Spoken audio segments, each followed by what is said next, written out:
Is Husam Zomlot, the Palestinian ambassador to the UK. In a moment, we'll speak to Tzipi Hotovely, the Israeli ambassador. Husam Zomlot, to you first of all, and Benjamin Netanyahu's words today.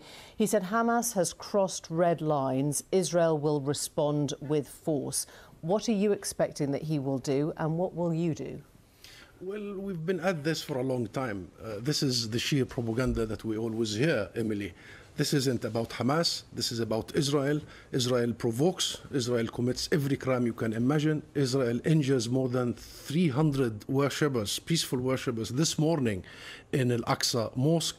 Israel evicts people of their homes, continues with its sheer violations of the very basic rights of people, and then they try to blame the react rather than the act. This must stop, and we must really visit the root causes of all this, and the root cause of all this is Israel's insistence on the very denial of people's basic rights. Tonight, as we speak, Emily, people are demonstrating in Palestine all over, including cities inside the green light in 48 Palestine, in Jaffa, in Haifa, in Nazareth. Why do you think people are demonstrating? They're fed up. They're fed up of their rights being denied. They're fed up of being pushed away. They're fed up of their homes being taken away. So let's break that down bit by bit if we can. You see it very clearly. The Israelis think that Hamas are a radical terror group and that Palestinian officials use these holy times to incite violence. Was Hamas right to respond with rocket fire? This isn't about Hamas. Hamas was not involved. There were tens of thousands. They were when they fired rockets. Hamas did not decide to evict people from their homes inside the occupied city of Jerusalem. East Jerusalem is occupied not according to my law only, but according to your law, according to the UK position, according to the United Nations. An occupation has to be temporary, and it has to respect the rules that govern occupation. Israel has made mockery of these rules, particularly the issue of population transfers, ethnic cleansing, apartheid. I'm sure you have read the Human Rights Report. Those people have researched Israeli policies over the last 2 years. Ask the experts, not Netanyahu. Netanyahu is flaming of the settlements, but let's just try and understand this, because Dori Gold, the former Israeli ambassador to the UN, has told us it was pre-planned by Hamas. The march had nothing to do with it. You wanted to make Israel look bad. Do you condemn the rocket attacks by Hamas? I condemn, and I condemn Israeli aggression. I mourn for the 20 people who were murdered in Gaza only tonight. 9 of them are children. I am so sad to see the hundreds of my people but you know, being... So I'm not asking about Israeli aggression. I will do that in a moment. I'm asking you about Hamas's aggression tonight. I am not aware of any Israeli who has been killed. And you ask me a question about violence and condemnation. Who should be condemned, Emily? Who should be condemned? Did you see the images of the 9 children being dissipated in Gaza tonight? Who should be condemned? And then the UK Foreign Secretary is quick to condemn Hamas and never to condemn the Israeli atrocities on a daily basis. We are sick and tired of the double standards, and we have to call it right this time. Call a spade a spade. Is it the Western governments? Is it...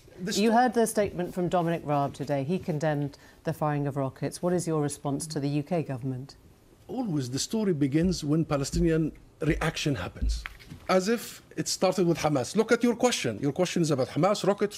But that's because I'm talking to you. No, Emily. I have done many interviews. It starts with the Palestinian reaction, with the symptom of the illness. It never visits the illness. The illness is that this state, Israel, the occupying state, has been applying draconian measures against our people in every sense, depriving them the right to move, the right to own their property, the right to work, the right to vote in a free elections, including in East Jerusalem, every right you can imagine, and not only, by the way, inside the occupied territories, but even inside Israel itself. There is a Knesset law that has deprived our people inside Israel their basic rights of having self-determination. This whole system has been built. Endemic in it is the racism, endemic in it is the vulgar ultra-nationalism. That's why you get people trying to defend their dignity. And that's why, if you see the images, don't listen to me, look at the footage.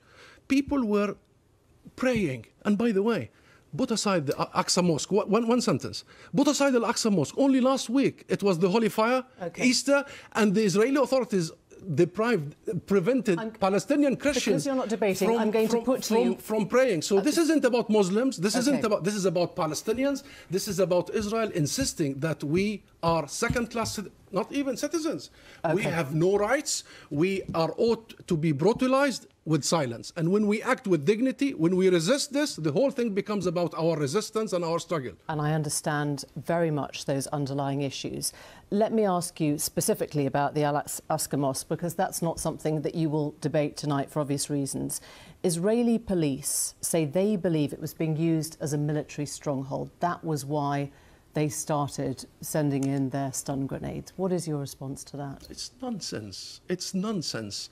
My response to that is ask the Red Cross, ask all the international observers there. People were going in the holiest of months, that is Ramadan, in the holiest night of Ramadan, Laylat al-Qadr, they were there to pray. If you look at the images, the Israeli soldiers stormed Al-Aqsa Mosque while they were praying, while they were kneeling, and started throwing all the gas and stun grenades and what have you, brutalizing people. Look at the numbers, look at the hundreds who have been injured. And therefore this whole propaganda should not work. Israel is deliberately trying to flare the situation, especially politicians, right-wing extreme politicians, to dodge criminal charges that is Netanyahu facing, and to feed the populism in Israel right now and the right-wing extremists. Thank you very much indeed.